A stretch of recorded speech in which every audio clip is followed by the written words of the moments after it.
Isang bulan na mo rin chumena matagani ko ni rawon ni bibo mo matagi ke misa po.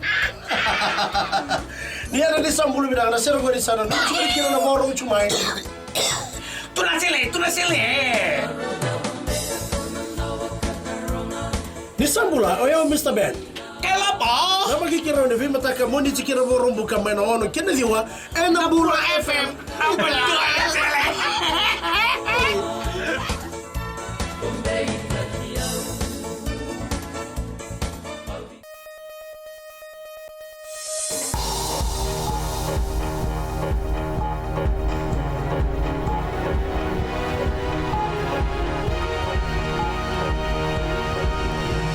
Good evening, this is FBC News. I'm Jackie Spate.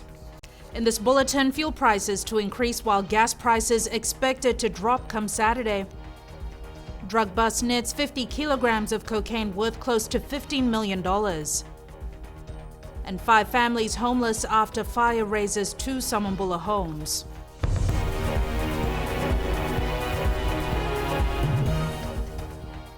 Consumers will be paying less for LPG and auto gas. However, the price of fuel will increase on Saturday. The price of motor spirit will increase by 31 cents to cost $2.21 a litre. Premix will cost $2.09 a litre. The price of kerosene will increase by 9 cents to cost $1.36. Diesel will increase by 12 cents to cost $1.79 a litre. The 4.5 kilogram cylinder will be reduced by 5 cents and it will be $13.40. A 12 kg cylinder gas will cost $35.78, a reduction of 14 cents. The police force is trying to establish the connection between an Australian citizen and a Fijian who were arrested after a cocaine bust in Lautoka. Fijian police and their counterparts from the Australian Federal Police carried out a joint operation and apprehended the 2 men on Monday afternoon. Savara Tambor reports.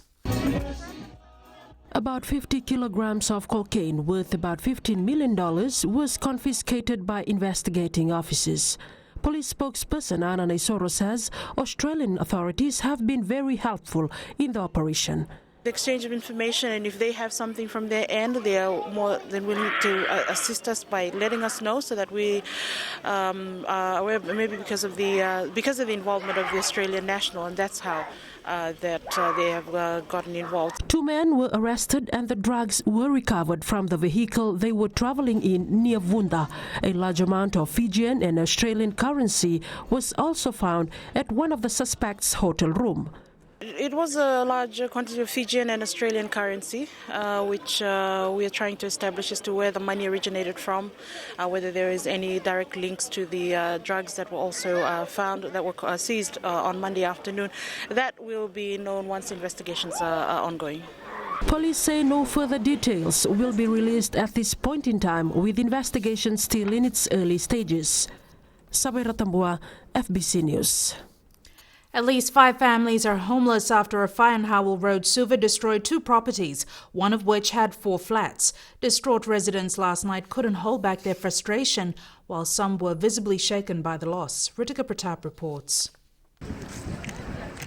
The fire started just after 5 p.m. and quickly spread across the wood and corrugated iron houses. Sandeep Shandil Roy and his family were left on the street with nothing but clothes on their back. The fire started and we immediately called 911 and 919 for fire authority assistance. Yet these people did not respond. They responded 35 minutes later. By then, my house was on fire. It was already engulfed. We could not save anything.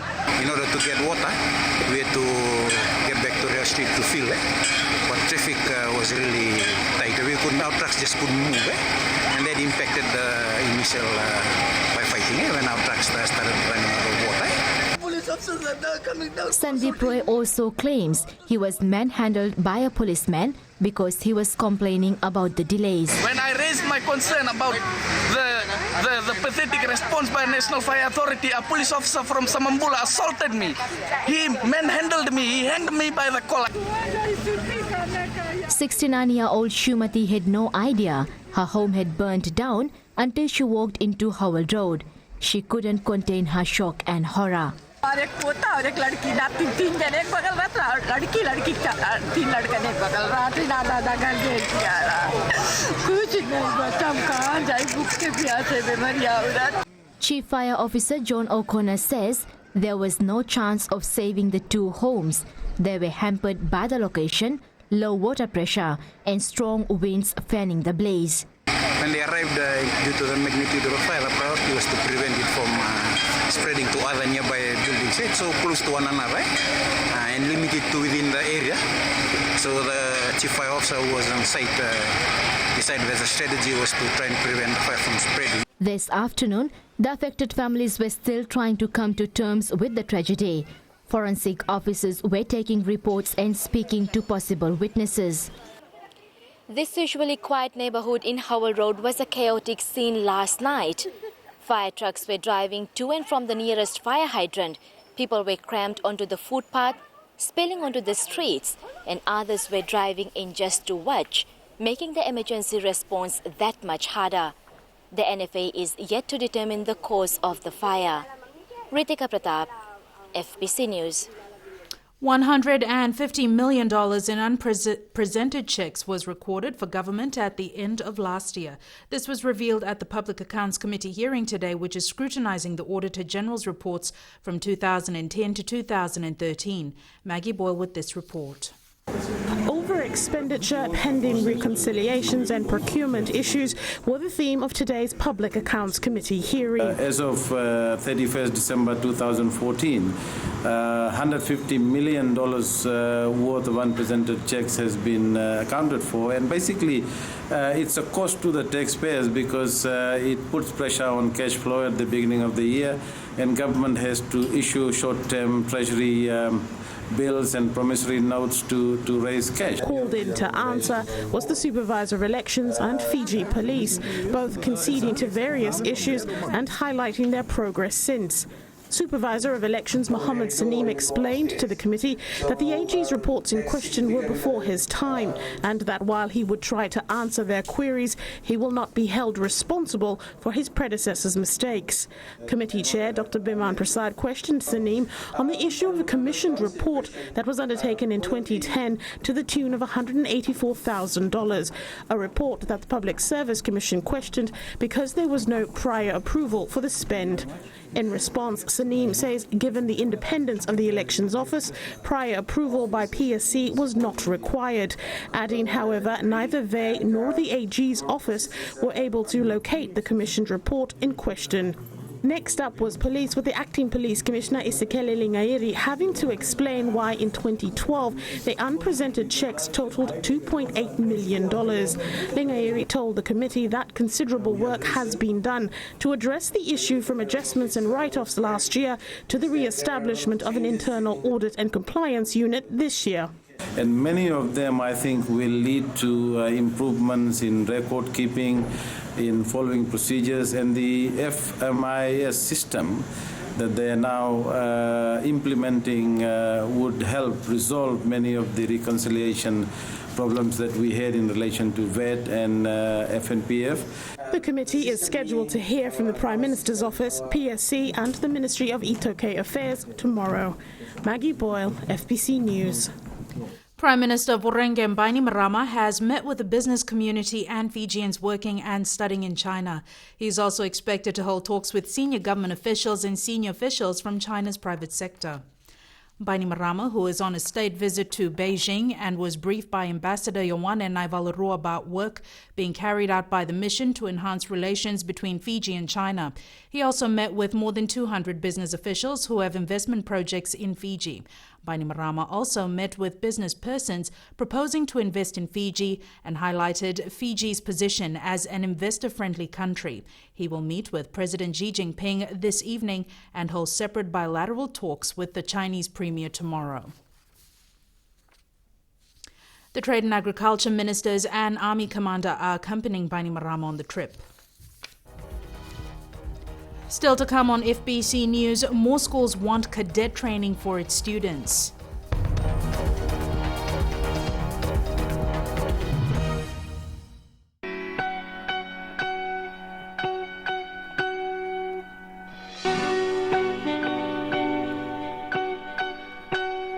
If you just joined us on the System After Dark, this is a homegrown number courtesy of E3 and Cracker. Bulla, how's it going? I'm D, your host on the System After Dark, right here on Today FM. Today's hit music. You can catch me weeknights at 7 p.m. That's from Monday to Friday, only on the home of Today's hit music. And don't forget, that's D with you every weeknight on the System After Dark.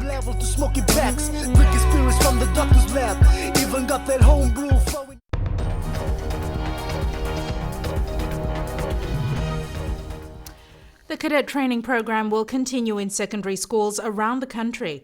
The Education Ministry says the program is important as it instills discipline in students. Akosita Tale has more. The Education Ministry has been receiving several requests from schools to carry out cadet training. Education Minister Dr. Mahendra Reddy says they've seen major changes in students in terms of discipline, physical fitness, and even providing a better understanding of the military. Unfortunately, some people have a very narrow view about what military is about or what militaries do. So cadet scheme exposes this younger generation on the broader role of military in terms of national security, in terms of contribution at times of disaster or emergencies, in terms of border patrol. The RFMF is working closely with the Education Ministry to facilitate cadet training in schools. The response has been overwhelming. It has assisted them in instilling discipline and enhancing leadership qualities in the students. That will assist them as well in their education and also life after they finish from those schools. While the Education Ministry maintains that resources remain a challenge in some schools, the RFMF says for now they will only focus on secondary schools. We've moved away from of taking cadet training to primary schools. We encourage them to take up things like Scouts, Girl Guides, St. John, ambulance training, Red Cross, things that we used to do at that time. That would be good for primary schools, and we've shifted away from that and focused on secondary schools. 7 secondary schools and 2 primary schools hold cadet training. Akosita Tale, FBC News. The National Council of Older Persons is pursuing a national minimum standard of operation for residential homes for the elderly. The council held a meeting at the Senior Citizens Home in Samambula, Suva today. Minister for Women and Council Chairperson Rosie Akbar says there is a need to standardize operations across all the elderly homes across the country. She also alerted members of the need for the voices and needs of senior citizens to be captured and mainstreamed at all levels of development processes. And the Council has a lot on its plate, and I mean a lot on its plate, to deliver in coordination with existing and potential stakeholders. The meeting coincided with the birthday celebration for the senior most resident at the home.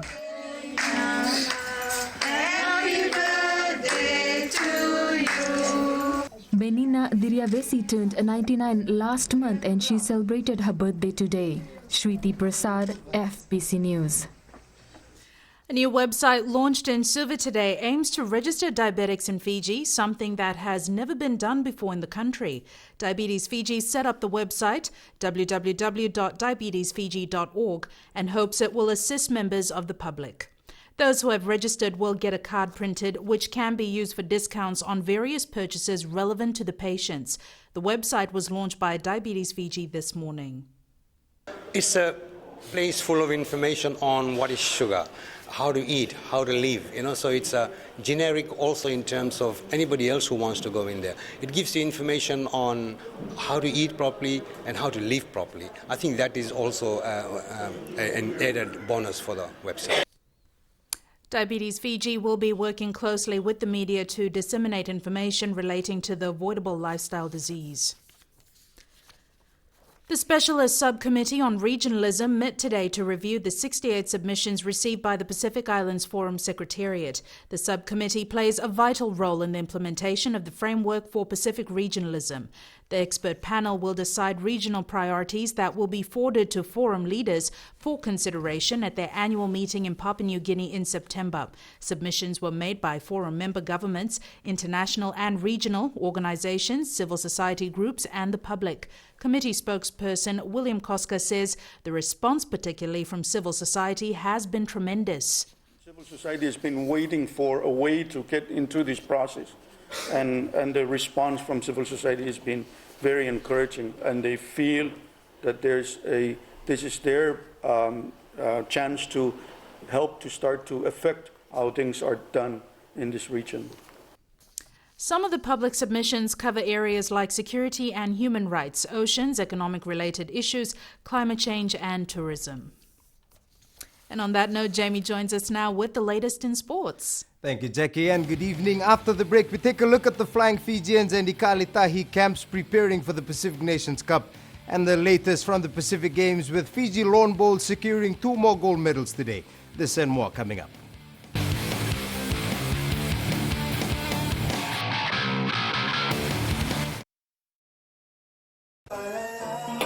Gold FM, only the classic hits. Beautiful song from the group Firehouse and When I Look Into Your Eyes. Before that, you heard from Smokey Robinson with One Heartbeat. We'll take a short break and join us in the next hour for more music from Seal. Bulabulaka. I'm DJ Tora. Join me every weekdays, 7 until midnight on the Premium Classics. Right here on Gold FM, only the classic hits.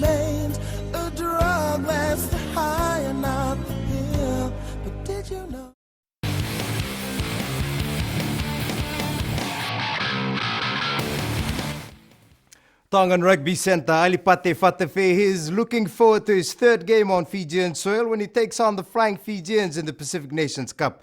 The Tongan international, who is of Fijian origin, says nothing compares to playing against his countrymen, but that will be at the back of his mind as his Tongan side aims for maiden PNC title. Tsalen Daudakadaka reports. Alipate Fatafehi made his international debut for Tonga in 2009. Since then has earned 11 caps for the Ikaletahi. Now the France-based centre is looking forward to earning his 12th cap in style by beating Fiji this weekend. I think we pretty much have our senior players, and we've got a couple of new boys in the team as well. And it's a good mix, so we're looking forward to Saturday, so we'll see what happens, brother. Fatafehi, who was born in Fiji, has links to Nandronga and expects to see a lot of familiar faces in the crowd on Saturday. I've been playing for Tonga since 2009, the 15 side, and I think this will be my third game here in Fiji. Always happy to be back in my home ground, but this Saturday I'll be wearing a different jersey, the red one. So I'm looking forward to the game this weekend, especially got a few friends that are playing for Fiji and families as well. And yeah, looking forward to Saturday. The 30-year-old will be among the key players for Tonga as they look to start their PNC campaign with a win against the defending champions. The visitors have included all of their star names for the match, and this shows they are out to spoil Fiji's party at Lovala. Tsalendo Dakavaka, FBC Sports. Now, the Vodafone Flying Fijians almost always expect a tough physical battle up front when they encounter Tonga. And coach John McKee expects no different in the Pacific Nations Cup opener on Saturday, but says his side has enough tricks up their sleeves to counter the Ikaletahi. We know Tonga will be a very, very physical side. They'll try to batter us down with a lot of close quarter play, a lot of pick and goes. They really like that style of play. We expect a much, much tougher game than we had against them last year. Looking at their squad, they bring probably a stronger squad this year. McKee will announce his match squad tomorrow, with Vereniki Ngoneva expected to replace the injured Akapusi Ngera as captain. The match kicks off at 3 p.m. Saturday at the NZ Stadium.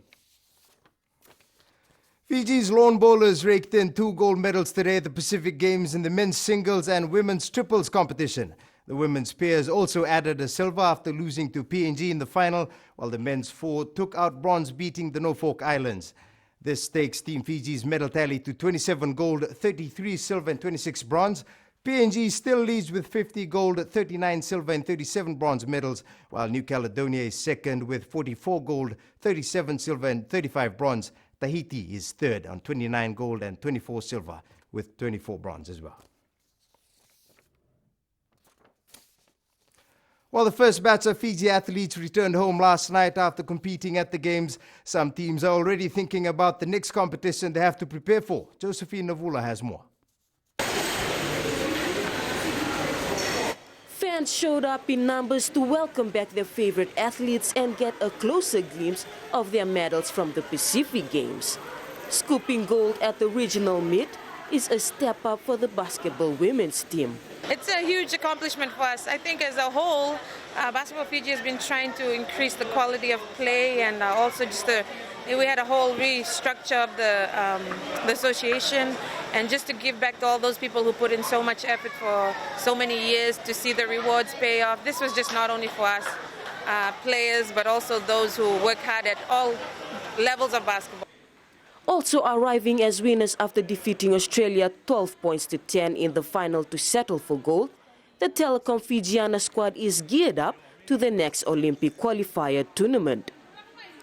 Next up on the list is the Olympic qualifier in Auckland for the ladies, and it's something we've really put a lot of energy into it, and hopefully get through the 12 weeks. And the girls are aware of it. The huge effort needed to be done. Meanwhile, the national men's basketball team was content with their performance despite losing out in the final to Guam. We are pretty happy with the performance of the team. We played well. We didn't get the gold medal that we wanted, but we're pretty happy with the performance that we qualified for the qualification for the World Championships. The next batch of the national team is expected to arrive in the country after the Pacific Game ends later this week. Josephine Navula, FBC Sports. Banuve Tambakaudoro stamped his mark once again as the Pacific Sprint King after he successfully defended the men's 100-meter gold medal at the Pacific Games last night. The 22-year-old fought off stiff competition to register a time of 10.55 seconds. Racing in the men's 100 metres, and Banuve again has got away to an absolute flyer. Teltool is trying to stay with him. Whistle 2 working very hard for second place at the moment. Look at those, the afterburners are on. 10.51, Teltool, Whistle. Generous to marshals, Bob. I know you have your views on Roman Tress, but he's a great guy. He's a super runner, but there is no doubting who our champion is.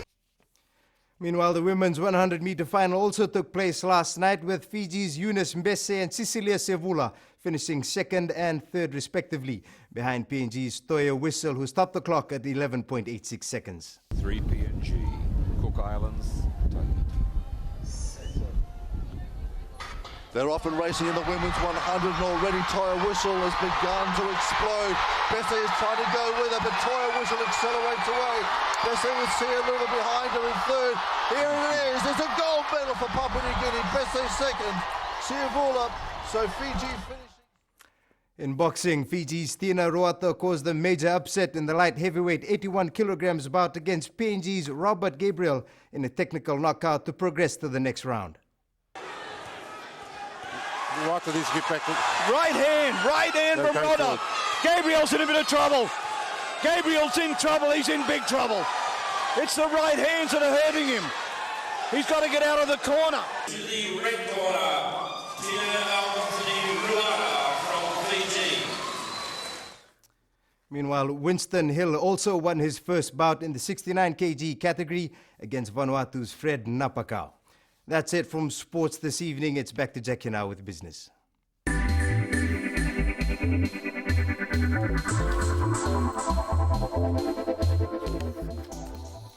The government will not waver from its endeavour to improve living standards in the country. Education Minister Dr. Mahendra Reddy made the comment at the 2015 Pacific Update Conference in Suva today. Ali Kimbia has more. Fiji is the only country in the Pacific that has taken a lead role to improve living standards and at the same time find ways to further develop the economy. Gentlemen, our strength lies in our ability to create opportunities from our smallness. I must admit that some of our neighbours have been quite successful in this, but more needs to be done given the diversity in living standards within the PICs. In a growing economy, it is important to explore new frontiers, and the government should continue their quest for better economic status that will enable the Pacific to become fully independent nations. With this to happen, more participation of the private sector is required to have a major impact in the economy. And I think there is wide agreement that in order to change the development performance we have had, we need the private sector to play a larger part, and that means finding more space for them to engage more with us. The Pacific Update Conference will discuss research and analysis as well as the latest economic and social developments in the region. Ali Kimbia, FBC News.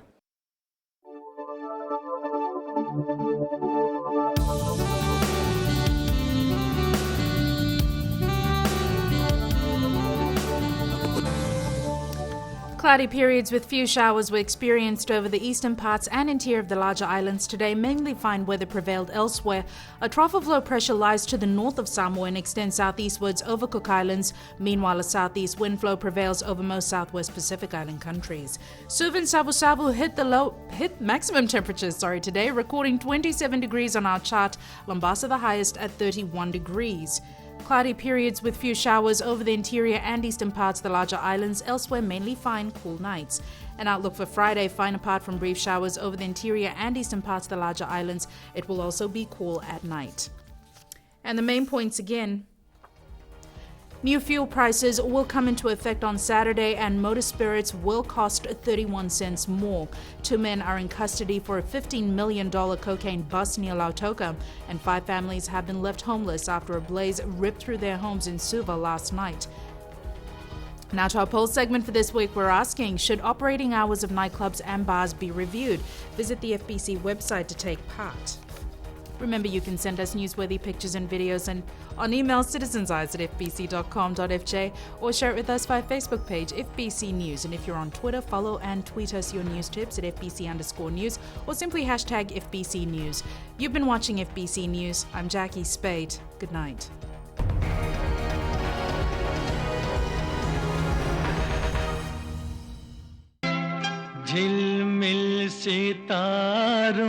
घर संसार में आपका स्वागत है। आपका अपना छोटा सा स्वर, जहाँ प्यार भरे रिश्ते पलते हैं, जहाँ हेल्थी रहने की सलाह दी जाती है, जहाँ हम आपको और भी सुंदर बनाते हैं और जहाँ स्वाद की सौगात भी है। नमस्कार, मैं हूँ पल्लवी। सोमवार से शुक्रवार 9 से 12 तक रेडियो FBC 2 देश की धड़कन पर घर संसार में शामिल रहिए मेरे साथ। ऐसा सुंदर सपना अपना